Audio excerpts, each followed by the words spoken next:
ẹ gbọ́ ná ṣé lóòótọ́ ni wọ́n ní Ṣọlá pé mà ti lóyún ẹlẹ́dàá mi ò orí ìyá mi ò abájọ tó fi kígbe Kẹ́ńyà náà ti rọmọ wọ́n lò ó ti lóyún ṣèbí ọjọ́ tó ń jápátá inú ìdùmọ̀ta tó ń yaṣọ ọmọ ẹ lára tó ń da petrol sí ẹ lára ó sọ pé oní ìbejì ló fòyọ kúrò lára ẹ mo dára tí ẹ kú oríire o ẹ̀yin ìyàwó ò ní mẹ́ni o ẹjọ́ ibo ló fẹ́ gbà wọlé náà torí kò tí ì yé mi wúùbù tó ti shrink èèyàn gbẹ torí ó gbẹ tọ̀fún kò ní sinmi ọ̀rọ̀ ògògò tó kú ìbáyìí ó ti analyse ṣé ìwọ gan ló kúkú fún ni because kò yé mi ṣé ìwọ ló kúkú fún tí analysis wá pọ̀ délé ìgbà tí màá yẹn dẹ̀ wà láyé tán ní ìdòwò kò ní dá nǹkan kan ìgbà tó bá kú tán á máa lo láìfọ ẹni yẹn á fi máa wá ṣe content orí woman yìí ti burú o ibo lọmọ fẹ́ gbà wọlé torí kò tí ì yé mi báwo lẹ ṣe torí kò yé mi ṣé yàtọ̀ jẹ́ pé ojoojúmọ́ ló ń sùn sórí social media ló ti ń sùn social media ló ti ń jí social media ló ti ń jẹun social media ló ti ń fọṣọ báwo ni ṣé orí social media yẹn bọ̀dá láti domọ́ ni because kò yé mi ẹ já mi sí kò yé mi wàhálà wa ẹni àní báwo lẹ ṣe sẹ́ kì í ṣe pé kíní báwo ni bọ́dà láti tátà ẹ̀ tó ti wà wọ́n tí bí omi ó ń sàn báyìí bí omi odò ni ibo ni kíni ṣé ìyọ̀dà láti yàn lè ní ẹyin sperm cell kankan tó lè dánmọ́ ṣé ó lè ní sperm cell kankan àfi bí omi ògì ṣàrà báyìí olóòtú atọ́kọ̀ àtìyàwó orí yìí ti burú ẹjọ́ ṣé ibi tá a tún kọjú sí ni ẹ̀wọ́n ló ti lóyún ò ní sọ́làyọ̀ o kì í ṣe tó bá lóyún lóòótọ́ ò ní sọ́làyọ̀ kì í ṣe pé nǹkan tó máa ń ṣe sáwọn èèyàn nìyẹn gbogbo ọmọ ló ti kó wá sórí social media ìwọ náà ṣàmì kó tẹ́wọ́ àmì kó ṣàmì àdúrà báwo ló ṣe fẹ́ sọ̀láyọ̀ nígbà tó ń sọ pé àwọn ọmọ kan máa tọ́jú ìyá wọn kú ọjọ́ tán bí Prince Rakim ó máa dúró èpè tó bẹ̀rẹ̀ tí ń gbéra ẹṣẹ́ lórí kínní wọn á lọ olóyún ó wá sọ pé ó fẹ́ ọ̀run ni o àtiwọ́ àtọmọ ọ̀run lálà ọ̀run ni bẹ́ẹ̀ ni bí ìwọ náà ṣe lóyún ìwọ náà ò ní sọ̀láyọ̀ bẹ́ẹ̀ ni àní omi á dànù akèrègbè àfọ́ ẹni tí tó bá máa fọ́ tírélà máa jáàmù yín àti wà àtọyún burúkú tó ní jọ kí ló fẹ́ bí ṣé àrùn mùjẹ̀mùjẹ̀ ló fẹ́ bí ni pẹ̀lú gbogbo nǹkan burúkú tó ti ṣe ní ayé báwo ló ṣe máa sọ pé o fẹ́ produce kó tó wá lọ produce another abirùn ìwọ abirùn ni ẹ ìyá ẹ abirùn wà á tún lọ produce another abirùn á tún máa dayé láàmú orí kí ìyá ẹ tó kú ni wọ́n ní bó ṣe ń da gbogbo èèyàn láàmú kiri yẹn gbogbo tó bá wọ mọ́tò kò ní sanwó á bá wọn jà bẹ́ẹ̀ ìwọ náà ìfún ìyá ẹ̀ ló jájẹ Ṣọlá pé má lóyún o lọ flọ́ọ̀ṣẹ̀ ìwé ibi tá a wà kọ́ ni tó ti ń sọ fún wa pé òun ṣe ṣóò torí ọmọ ẹ̀ ní pé ó dìgbà tó bá lè sọ̀rọ̀ òun náà máa wá ganu sí ẹjọ́ ṣe fẹ́ dorí wa rú Nàìjíríà ìyá àtọmọ tó ń ṣe ṣóò ó wá ti sọ pé ó tún lóyún ẹyẹ kan ọ̀run làlà nìyẹn má gbé yẹn wá ìwọ gan à ń tọrọ ọkú fún ẹ lójoojúmọ́ kó lè nísinmi torí o sọ pé ọkọ̀ ò ní nísinmi ó máa da ayé rú ni àwa náà dẹ̀ ń gbàdúrà pé Ọlọ́run kó fún ní ìsinmi tipátipá put her on her back because this is what you are wishing on other people God should put you on your back kó lè ní ìsinmi ayérayé kì í ṣe pé kó tún wá lọ bí another wèrè irú ẹgbẹ́ ẹ kó tún wá lọ bí kalẹ̀ ẹ bọ́bọ́ kí ni product ẹ̀yin méjèèjì gan fẹ́ já product wa àti bọ̀dá láti kí lẹ́tì ẹ̀fẹ́ yànà kí lẹ máa rò pé product yìí máa dà no kí ló máa rò pé inú ilé tó wà tó jí láàárọ̀ tó jẹ́ pé ṣóò ló kọ́kọ́ ṣe èpè ló ń ṣẹ́ wàá jí lóru wàá ní òwò for 3 days ó mọ̀ pé gbogbo nǹkan bẹ́ẹ̀ lọ́mọ máa kọ́ lára ẹni ṣó fẹ́ kí ọmọ jogún irú tírètì wèrè tí yẹ ẹ pọ̀ sí ẹ lára kó tún ti wèrè dìran ìran mẹ́ta ò kì í ya wèrè papọ̀ ṣé irú nǹkan tó fẹ́ fúnlé ayé ẹ̀ nìyẹn ìwọ náà tẹ̀ jókòó kò wò pé irú position tó fi rẹ̀ sí tó ń fi rẹ̀ ṣẹ̀ sí awọ́rò ṣé ó yẹ kó ọmọ délé ayé kan sọ pé ìyá ẹ̀ wọ́n yaṣọ ọmọ lára ní ìdúmọ̀ta ni ṣé ó yẹ kó gbé ọmọ wá sílé ayé kan máa rí ibi tó ti yaṣọ ọmọ ẹ̀ lára ní ìdúmọ̀ta tó da petrol sí ẹ lórí tó fẹ́ ṣáná sí àbí ibi tó ti lọ jí mọ́tò onímọ́tò, àbí ibi tó ti blacklist ẹni gbogbo country tó lè wọlé mọ́ torí pé òun wọ́ọ̀kì oníke òfin ṣe visa fee.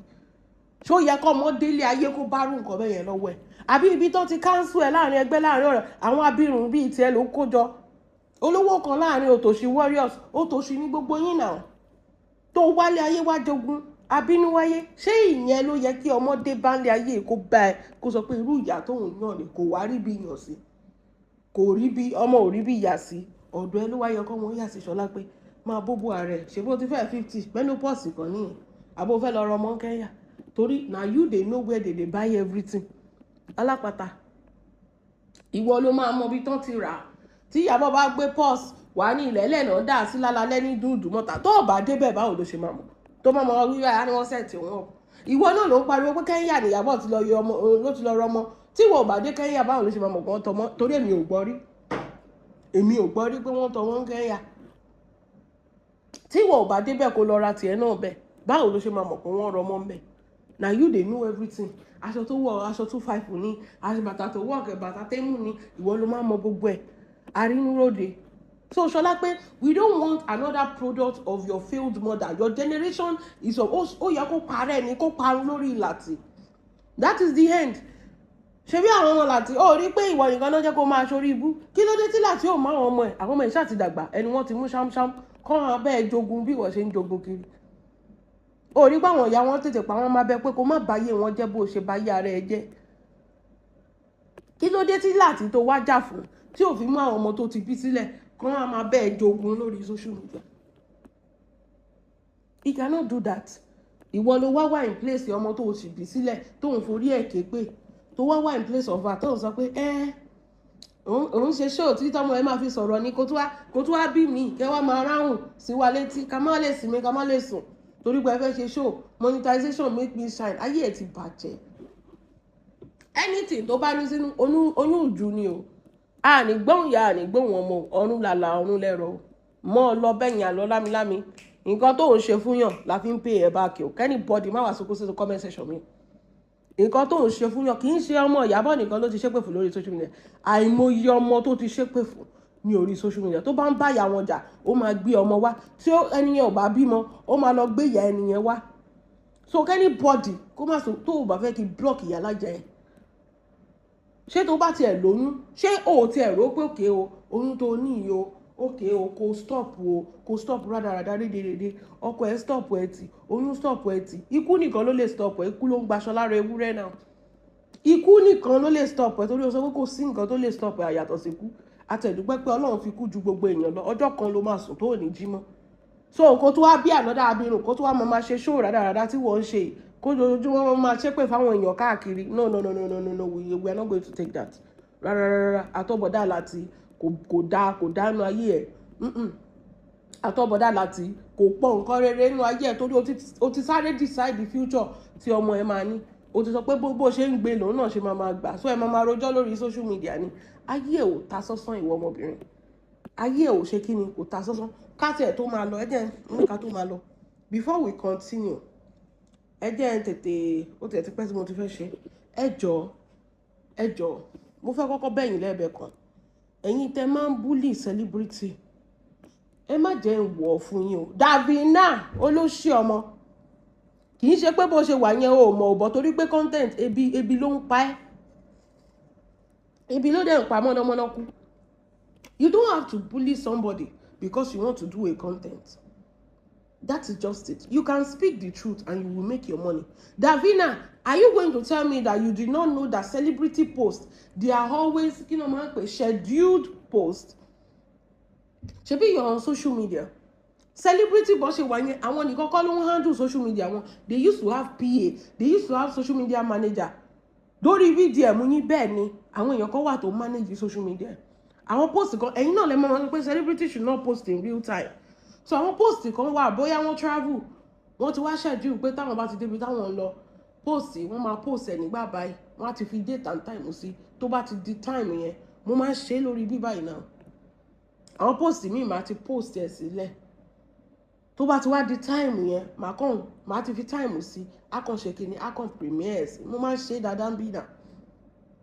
that is why tẹ́ bá drop comment kan mo lè má tètè rí torí pé mo ti schedule post ẹ máa rò pé mo wà online mi sí online kò sí social media platform tó ti kì í ṣerú ẹ̀ I understand kìíní torí pé a kì í ṣe celebrity ni and this celebrity they have PA tó jẹ́ pé káwọn celebrity gan tó gbọ́ anything kí PA tó gbọ́ gan celebrity ti gbọ́ but because PA ti ní time tóun fẹ́ schedule àbí wọ́n sọ pé okay by this time o post kìíní yìí o he will go ahead and post it kí ló dé tẹ̀ ń búlì wọn torí Ọlọ́run tẹ́ bá rí bó ṣe ń ṣépè fún Dayọ̀ Amusa kí ló dé Fúnkẹ́ Akíndélé ṣe birthday ẹ̀ wọ́n ti ṣe bí a mọ̀ pé photoshoot èèyàn ti máa ń yà days before the birthday party wọ́n ti schedule photoshoot Fúnkẹ́ Akíndélé ọjọ́ tó ń ṣe birthday ẹ̀ ní Ògògó kú wọ́n ti sọ pé àárọ̀ ọjọ́ ṣé wọ́n máa ń predict pé èèyàn fẹ́ kú ni torí I don't understand bẹ́ẹ̀ ṣe máa ń ronú Nàìjíríà ọmọ yẹn ti ya fọ́tò ọjọ́ tó Ògògó kú was it not 24th ọmọ yẹn ti ya fọ́tò bíi on the 20 a ti gbé sórí Instagram bọ̀ kò tí ì ní ṣe a ti schedule ẹ̀ pé lọ́n the 21st ọjọ́ birthday mi o ní around 10 o'clock post fọ́tò ẹ̀ torí pé fọ́tò pọ̀ tó máa ń post ambassador deal pọ̀ tó máa ń ṣe because gbogbo yín ẹ̀ live inú kíní ilẹ̀ fi lè understand anybody ẹ máa rò pé ìkà ni wọ́n kí ló fẹ́ gbà ń bẹ́ tó bá ń post níjọ́ tí Ògògó bá kú bẹ́ẹ̀ tún ṣe wà ní sẹ́ẹ̀ tún ṣọ́ péjì wọn ni ò pé kọ́ máa post o ẹ̀dẹ̀ ti gbàgbé pé tó ń bá wá tọrọ jẹ ẹ̀yin náà lẹ́sìn máa bú wọn pé wọn ò ní ṣẹ́ṣe ẹ ti gbàgbé pé péjì wọn ibẹ̀ náà ti ń jẹun social media náà ti ń jẹun wọ́n á ti gbowó iṣẹ́ mi lọ́wọ́ èèyàn mi láti post ẹ̀ bóyá ọjọ́ tó Ògògó kú yẹn wọ́n á ti gbowó iṣẹ́ ẹni yẹn wọ́n á ti ṣe content ẹni yẹn ẹni yẹn á sọ pé ọjọ́ báyìí ní kẹ́ ẹ post ẹ̀ Ògògó wá kú wọ́n ti schedule pé ọjọ́ báyìí làwọn máa post ẹ̀ ṣé wọn ò ní ṣiṣẹ́ oníṣẹ́ tó ti gbowó ẹ̀ ni ẹ máa ro rí náà ẹ máa lo number 6 náà mo ti sanwó fún yín sí pé mo fẹ́ gbé fíìmù jáde ní on the 24th mo ti sanwó fún yín àti negotiate mo ti sanwó on the 20 ẹ ti bá mi advertise fíìmù yẹn ẹ ti schedule ẹ pé tó bá ti di on the 24th o láàárọ̀ kùtùkùtù kí Instagram gbé sí àbí kí Facebook gbé sí Ògògó wá kú ṣé nǹkan tó máa tẹ̀ kọ́kọ́ wá sọ́kọ̀ ẹ̀ kì í ṣe schedule ṣé dẹ̀ mọ̀ pé kì í ṣe iṣẹ́ ìyọkan náà máa ń schedule wọ́n lè schedule iṣẹ́ kan láàárọ̀ ìkan lọ́sàn-án ìkan lálẹ́ wọ́n lè schedule iṣẹ́ 3 àbí 5 ní ọjọ́ kan wípé at this time so that wọ́n lè attend to other things ẹ má rò pé téèyàn bá ti fẹ́ post torí pé bẹ́yìn ṣe máa post tẹ́ bá ti fẹ́ post báyìí tẹ́ ti edit tẹ́ ti fi filter àbáyé fọ́tò yín jẹ́ edit ẹ̀ wá gbé sí dẹ̀ post in real time they don't post in real time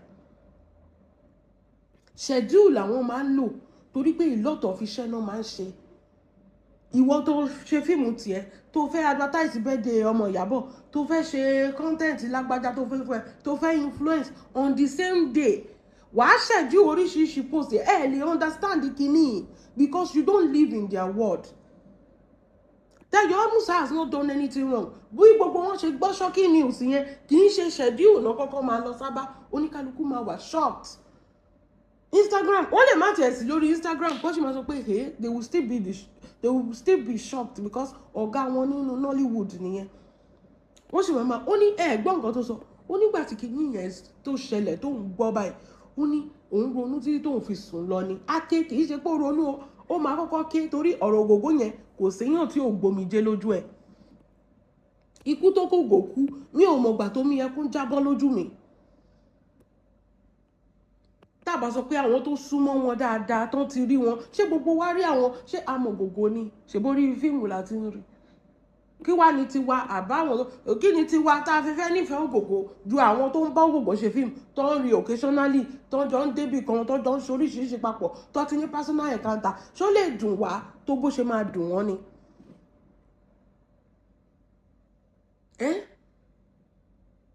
ọmọbìnrin yẹn wá ti schedule gbogbo nǹkan tó fẹ́ ṣe ń jọ yẹn ṣé wọ́n mọ̀ pé Ògògó máa kú ni nǹkan tó jẹ́ pé wọ́n ti lè schedule for like a week 2 weeks before that time. Celebrity don't post in real life wọn kì í post wàá ṣe ń post fídíò tẹ́ ń wò yìí mọ hours tí mo ti ṣe that is it I don't post it ní immediately tí mo ṣe mo kàn gbé síbẹ̀ ni tó bá ti wá di time tí mo fẹ́ post ẹ̀ má ti fi gbogbo ẹ̀ má ti schedule ẹ̀ síbẹ̀ YouTube akọ́ṣe kí ni a kàn gbé sí ni that is bá a ṣe ń post nìyẹn we don't post in real time èmi tí mi kì í ṣe celebrity nìyẹn tó jẹ́ pé mo kàn ní page ẹyọkọ̀ táwọn sọ pé celebrity that have influencing that have this one wọ́n fẹ́ advertise ọjà wọ́n fẹ́ ṣe fíìmù wọ́n fẹ́ ṣe birthday èèyàn wọ́n fẹ́ ṣe gbogbo ẹ̀ láti kó sójú kan bí kàlẹ́ndà àwọn celebrity ṣe rí lórí fóònù wọn gbogbo birthday everybody náà ti fi síbẹ̀ torí tó wọn bá celebrate ilé ẹ̀yin náà lẹ́ máa jáde tẹ́ máa bẹ̀rẹ̀ sí búlì wọn pé o celebrate lágbájá nǹkan mélòó náà fẹ́ forí rò tábà sọ pé èèyàn tó máa kú ta ló mọ̀ èèyàn tó máa kú tábà sọ pé ìyẹn ló yẹ kó gbé sórí gbogbo post tó ti schedule yẹn máa play torí pé you cannot stop it anymore gbogbo nǹkan tó ti gbé sórí Instagram ó máa play ojoojúmọ́ lèèyàn kú kí ló dé tó yẹ pé téèyàn wá ti kú ẹ lọ́ máa búlì àwọn colleagues wọn ni I don't understand àwọn colleagues yìí náà they were with him ṣe bí ó ti ń jàjà cancer for the longest time wọ́n á ti dáwó wọ́n á ti débẹ̀ wọ́n á ti message wọ́n á ti ṣe gbogbo nǹkan àwa ò kí lẹ́yìn rí ṣe ju pé kẹ́ lọ máa wá ṣọ́ celebrity kiri tó post kẹ́dẹ̀ lọ máa búlì wọn is uncalled for ìwà ìlọ́pọlọ ni ṣé ó yẹ kó post tó ń bá post wọn ò mà ní róúnjẹ jẹ tó ń bá róúnjẹ jẹ tó wá tọrọ bára ẹni náà lẹ máa bú wọn ìwọ ò ṣe fèsì láìpù tiẹ̀ tó jẹ́ pé àwọn ló ń ṣọ́ kiri kí ló máa ń ṣe yín ná ẹ ṣe máa lo ọpọlọ báyìí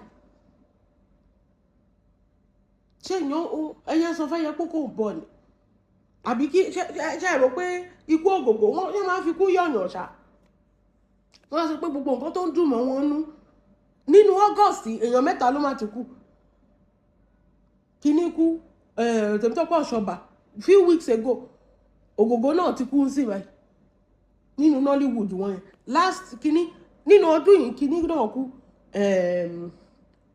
kí lorúkọ bọ̀bọ̀ ẹ̀ Sisi Quadri gbogbo kíní ó ní mental kíní tó ń affect àwọn celebrity náà kì í ṣe pé kẹ́ máa dákun these are people they know wọ́n mọlé wọn wọ́n mọ̀nà wọn they have their contacts they have interaction with them wọ́n ti bá wọn ṣe fíìmù rí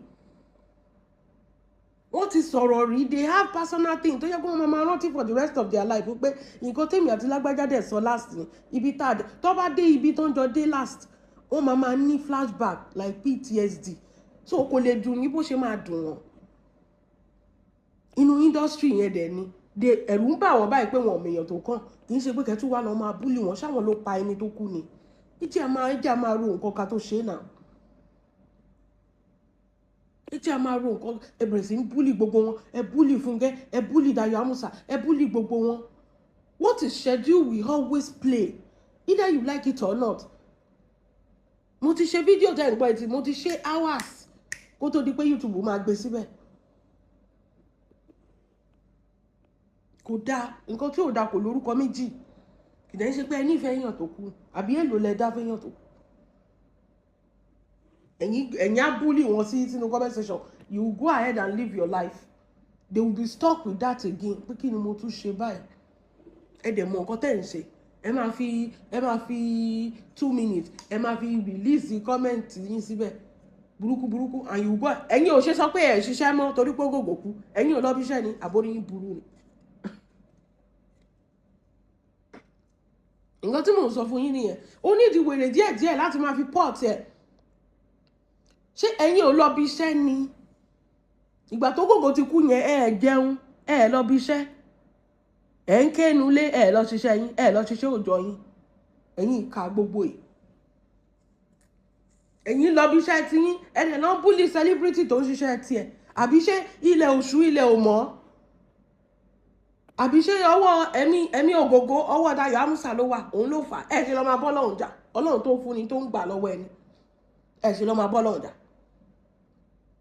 so kí wá ní problem yìí torí kíní tó ti gbé síbẹ̀ tí òun ṣe pé òun ló ṣe Instagram fara ẹ̀ ló máa ṣe tó bá ṣe fíìmù sí wọ́n sọ pé time báyìí lẹ́yìn fíìmù yìí máa premiere ẹsẹ̀kẹsẹ̀ ló máa bẹ̀rẹ̀ sí premiere okú oyè kò sí nǹkan kan tó kọ YouTube àbí tó kọ Instagram bẹ́ẹ̀ ẹsẹ̀kẹsẹ̀ aago báyìí ni fíìmù yìí máa jáde o ṣe wọ́n máa fi time sí ẹsẹ̀kẹsẹ̀ tẹ́ bá débẹ̀ máa rí fíìmù yẹn torí pé wọ́n ti schedule ẹ̀ síbẹ̀ tó bá mọ̀ pé kó gògò dún ẹ̀ lọ bọ́ lọ́hùn jà náà ó mọbi tó gògò wà ní tẹ́lé lọ́nà ọ̀hún lẹ́yìn ṣe tẹ́lé lọ 100 crier 0 helper kò lórúkọ méjì kò dáa o èèyàn náà làwọn people wọ̀nyí o they are human beings like both of us ẹ̀yin ṣiṣẹ́ ti yín ẹ̀ ń lọ bí iṣẹ́ yín ẹ̀yin stop iṣẹ́ látìgbà tó gògò ti kú àbẹ́ ẹ̀ lọ bí iṣẹ́ yín ẹ̀yin lẹ́tì ẹ̀ ráyè tó bá jẹ́rú èmi á máa fún yín lépè padà máa ṣépè fún yín tọmọ àwọn òpó wèrè gángan wèrè kí lè fi irú mi ṣe celebrity àwọn ló máa ṣe kinní tó sì yẹn explain tó ń ké lórí kinní pé èmi ẹlẹ́yà tẹ́bù èmi Bílíkì ọlọ́run ọba mo fi ọlọ́run ṣẹ̀rì kò sí nǹkan tẹ̀lé sọ máa fún yín back to back to back bẹ́ẹ̀ ṣe ń drag máa ṣe máa drag orí yín burú ẹ̀yin ìka gbogbo ẹ̀dẹ̀ bẹ̀rẹ̀ sí ń ṣépè fún Dayọ̀ ẹ̀ ṣépè fọmọ ẹ̀ kí ló ṣẹlẹ̀ gangan náà ṣé gbogbo nǹkan láwọn máa sọ fún wa láwọn máa bára wa jà lé lórí ni ó dùn mí náà.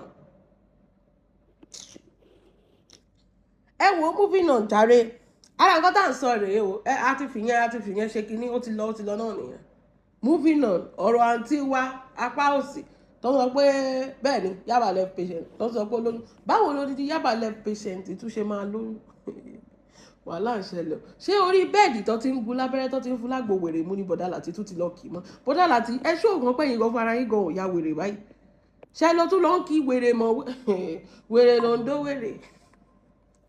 wèrè ló ń dówé tó bá ṣe ń fún Ṣọlá pé ní akọ wèrè mu ẹ máa fún Bọ̀dá Láti because ojú lásán ẹ̀ tẹ̀ kì í bẹ̀rù pé ọmọbìnrin kó má lọ hàn yín mọ́ yín lẹ́pọ̀n Bọ̀dá Láti ẹ tún lọ ń kì í mọ́lẹ̀ pẹ̀lú bó ṣe rí yẹn ẹ tún kí obìnrin yẹn mọ́lẹ̀ tí ò ní wẹ̀ fọjọ́ mẹ́ta tó máa sọ pé òun rán oró kò ní fọ́ọ̀dì kò ní wẹ̀ ó máa gbá kiri ilé ni tá lóun rán oró òun rán oró lọ́wọ́ tó máa ṣoògùn ìkà báyìí tó máa tutọ́ sórí kíní ọ̀dọ̀ mọ̀mọ́ ẹ̀ ló ti kọ ọ̀dọ̀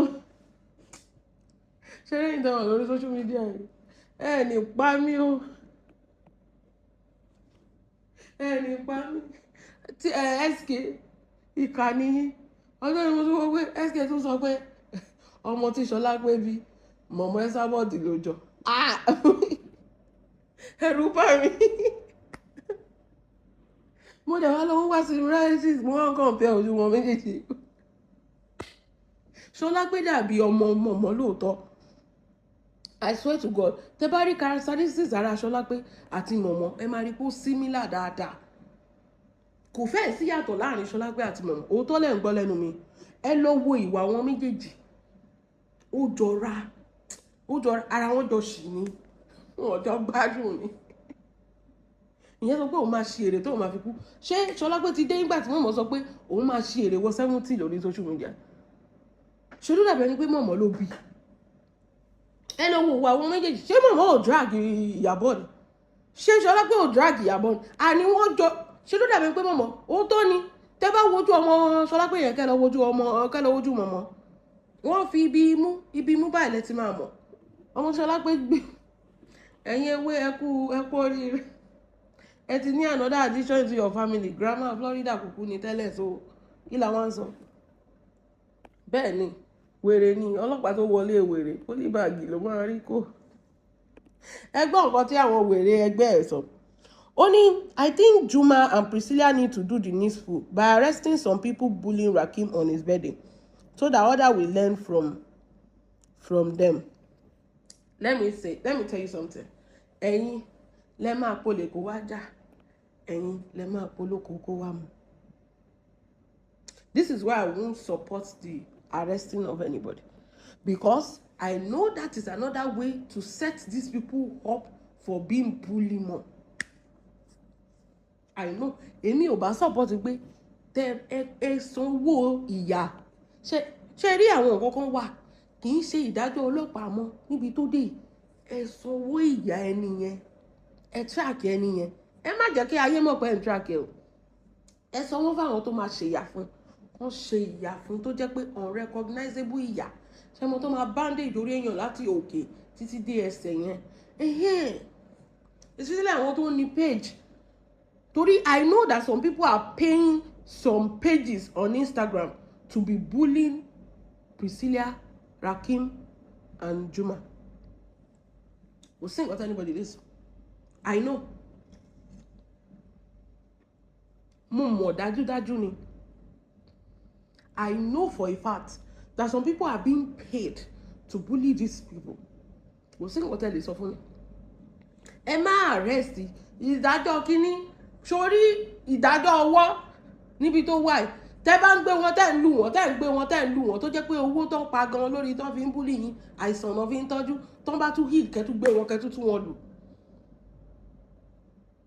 bẹ́ẹ̀ ni kẹ́tù tún wọn lù kó tún dá wọn padà hospital tára wọn bá ti ń yá kó tún jáde kó tún wọn lù ìdájọ́ nìyẹn ìdájọ́ pápápá ni búlì yẹn máa reduce àwọn ọmọ ọ̀tá ló dẹ̀ máa ṣerú iṣẹ́ yẹn ẹ track wọn privately ẹ get wọn èèyàn tó ní page kẹ́dẹ̀ lù wọn ló bá tán why are you bullying these people they've literally done nothing to you ìgbéyàwó 2 years lẹ́ti fẹ́ para yín báyìí and bí a dẹ̀ ṣe ń wò àwa wúwo wọ́ṣà ó dàbẹ́ ni pé ọmọ wa máa ti lóyún ẹni sùn lórí social media it's already too late oh no it won't make sense oh no ó wà lọ́wọ́ pé ọmọ wa tún ti fẹ́ rákú Juma wọ́n sọ pé òun gbẹ Juma stay away from Priscilla ọmọ kún ara ọmọ yìí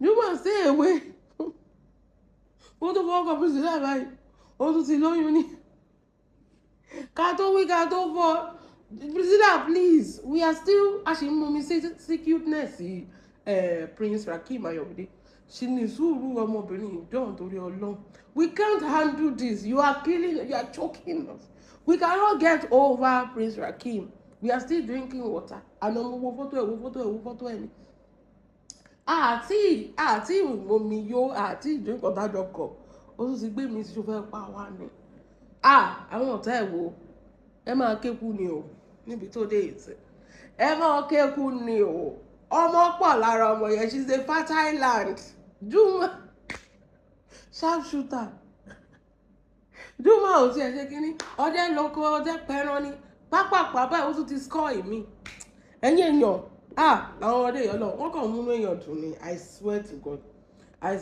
ṣe rí ayọ̀ yín kò ní di ìbànújẹ́ pẹ̀lú Ọlọ́run bí mi yín ṣe ń dùn inú yín ò ní bàjẹ́ tábà rẹ níbọdí tó yí dóborí tó ń ta fàṣínú ìmọ́lẹ̀ odó yẹn máa fọ́mọ lórí ni mi ì mọ ìpè tí mo lè ṣe fáwọn ọ̀tá yín odó yẹn máa fọ́mọ lórí ni bẹ́ẹ̀ ni odó yẹn wọ́n máa gbà mọ́ ní ṣẹ́ni kan gbá odó mọ́yàn ní àwùjẹ kí gbogbo ọpọlọ ẹ̀ túká bẹ́ẹ̀ ni àdúrà tí wọ́n gbà fáwọn ọ̀tá yín ni bẹ́ẹ̀ ni láwọn ọmọ ilé ẹ̀wò ẹ̀ ní sún o ẹ̀wò ẹ máa kékú ni o ìmí ìtú ti wọlé o pápápá ni àwọn yẹn má fi para Àdìsá má Juma bójú ẹ̀ ṣe gentle ẹ̀yìn pápápá ni ó ní Ìyábọ̀ all the bullying your grandchild is receiving today on social media you cause it ó ní yín ló burú kí ló ṣe báwo ló ṣe cause ṣègbẹ́yìn táyé yín ti bàjẹ́ ni wọ́n ní rí bí ju UK God bless United Kingdom àwọn ọkùnrin Nàìjíríà tó jẹ́ pé ní Nàìjíríà wọ́n máa fowó gbogbo nǹkan mọ́lẹ̀ wọ́n máa rún àwọn ọmọ kéékèèké ẹ wo Poco ẹ wo Ìjẹ̀ṣà tó bá jẹ́ pé UK ní Ìjẹ̀ṣà wà ẹ wo Poco ṣebí Poco fi nǹkan sínú ọtí ni Ìjẹ̀ṣà wà lọ́mọ ọmọ kékeré wọ́n ń làkà ẹ wá ń foyè fún ẹ̀ ń gbélé fún ẹ̀ ń gbé kiri ṣe rí Poco ó fi nǹkan sínú ọtí lásán ó fi nǹkan sínú ọtí ṣe ṣàtìrí ń sọ fún yàn ìlú òyìnbó lélẹ́yìí women owns developed country ṣe bẹ́ẹ̀ gbọ́n láti ìlú tẹ́tí ń bọ̀ ni ẹ̀yin ẹbí ìlú òyìnbó kẹwàá try shit ẹ rí bó ṣe ń kó wọn ní Nigeria mẹ́rin they are shaking they are mentally unstable set of people they are abusive they are mi ò mọ ọkọ tó they are pedophile they are just crazy set of people tó yẹ kó jẹ́ pé condom ẹyọ kan will have prevented them. When a woman say no, she say no. Bẹ́ẹ̀ni, when she no is no. Tó bá ti wà nílé gan, tó bá ti wọlé tó ti wọlé kanlẹ̀, tó bá ń sọ fún ẹ pé no, my dear, fàáyọ o. Go to re-ask the question. You want me inside or you want me outside? Go tape recorder. Kí Poco, kí ló máa bàjẹ́ nínú ayé Poco tó máa sọ pé kéèyàn máa léèsì oògùn fọmọ kékeré lòun fẹ́ máa ṣe tí ọkùnrin bá ti lówó lọ́wọ́ ìṣekúṣe ló máa ń ṣe ìṣekúṣe náà máa fowó tóbìnrin bá ti lówó lọ́wọ́ ó máa tọ́jú ilé ó máa tọ́jú àwọn ọmọ ó máa tọ́jú àwọn ẹbí tí ọkùnrin bá ti lówó lọ́wọ́ wọ́n máa bá àwọn ọmọ kéékèèké sùn káàkiri, wọ́n máa ṣọ́ àwọn ọmọ kéékèèké. Ẹ wo má dọ̀dọ̀ àwọn ọmọ mi o, máa pa gbogbo ìran ẹ̀. Òun ni mo sọ pé I will put a bounty on you. Ẹ má ṣe rí lọ́dọ̀ àwọn ọmọ mi, èmi ò fọmọ mi ṣeré. Ìwé náà ìlú òyìnbó la wà yìí. Àwọn fámìlì ẹ̀gbọ́n tí ò ṣe ń bẹ̀ wọ́n máa rà bẹ́ẹ̀, máa pa gbogbo yín, máa pa gbogbo ọmọ yín. Ẹ máa kékú ni, I will finish all of you. Máa dá yín lóró, máa kàn yín lé ní ọkọ̀. Èmi ò ní fi ìdájọ́ sí ọwọ́ ọlọ́pàá. Ibi tí mo dé yìí, ìdájọ́ ọwọ́ ni, bẹ́ẹ̀ ni ìdájọ́ ọwọ́ ni, bẹ́ẹ̀ ni. Màá make sure pé wọ́n finish yín lórí dápẹ́. Kìíní kan, ibo ló fẹ́ sá lọ? Ibo ló fẹ́ wọ̀ lọ́tọ̀ ní fi ìṣẹ̀dá? My dear, owó òtòwó ló sọ pé òun sá kiri. Owó bá tówó, wàá jáde. Àwọn ọmọ ẹ̀ máa wọ́n fi dẹ́ ẹ lóró. Ẹ̀yin ìka gbogbo yìí. Ó ní Ìyábọ̀ sọ pé ṣe ara nǹkan tá tí Ìyábọ̀ ń jà fún ni kọ́ ni Bokoli lọ ṣe ní UK. Kọ́ mọ̀ fọwọ́ ọmọdé, ẹ jẹ́ kó mọ́ grow. Ẹ má máa ẹ wọ ọmọ kan tó lọ bá sùn. Tọmọ yẹn ní infection tó lọ gbóògùn jẹ tó parẹ́. Ṣé bá ara nǹkan tá à ń sọ ni? Nigeria it hate abusive pedophile set of men. Àwọn kan tó breeds in the society ni. Pedophile SA set of men. Wọ́n máa assault àwọn ọmọ kiri, assault obìnrin. That is why the law is catching up against them outside Nigeria. Kò tẹ̀ tí wá kò ní mú kékeré. Ó tún wá lọ ọmọ òyìnbó ní Bokoli lọ fi nǹkan sínú ojú. Ẹ̀wọ̀n ló máa kú sí. Ọdún ìtẹ̀ ti bàjẹ́ fún ọdún tó ń bọ̀ gan ti bàjẹ́. Nǹkan méjì ni o. Ó wọ́kọ́ fògùn sínú nǹkan tọmọ yẹn mu. Nígbà tọmọ yẹn sọ pé òun ò ṣe, ó fògùn sí.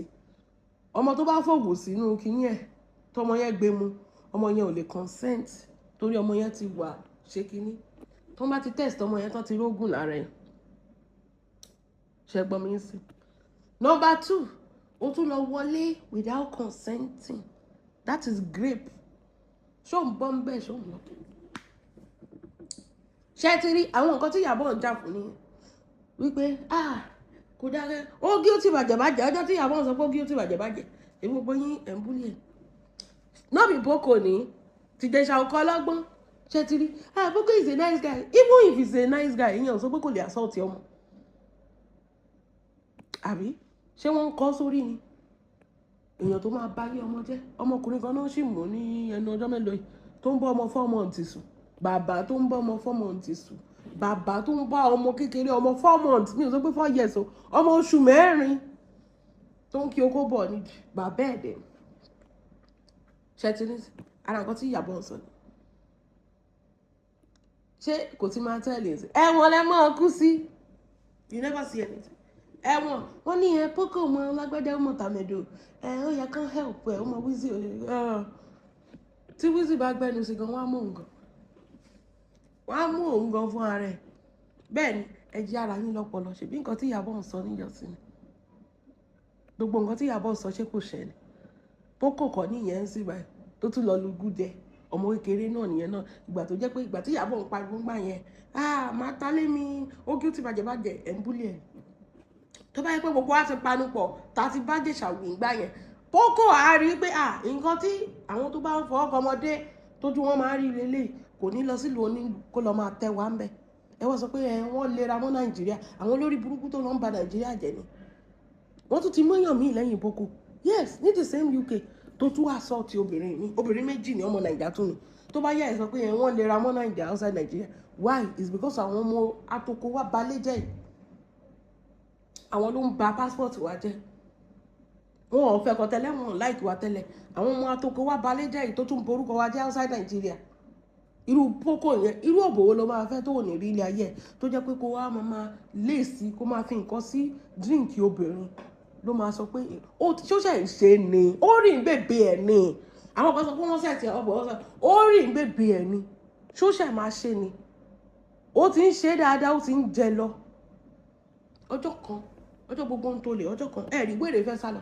Wọ́n ní plane yẹn ti move ìgbà tó stop plane tó ń wọ́ wèrè jáde.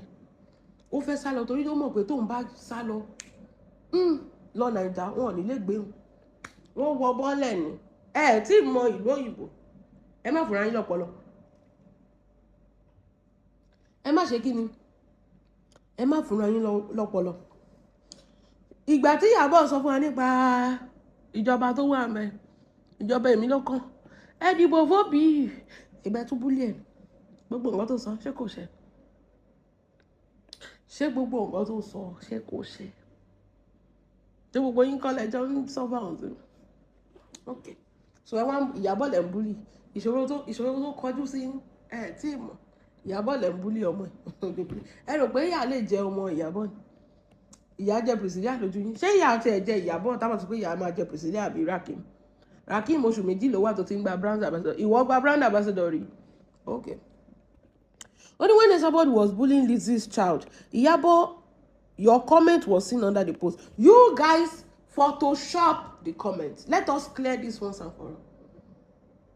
Ìyábọ̀ has not been on Facebook for the longest.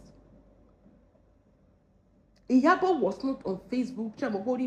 Doubt for the longest. Page Ìyábọ̀ Òjó lórí Facebook. It wasn't her home page. It was for someone else. Ìyábọ̀ has not been on Facebook. She only uses Instagram. Ìyá Mọ̀mọ́ Àjàrà Bùkà operate Facebook. Ẹ wá lọ screenshot ti Instagram Ìyábọ̀.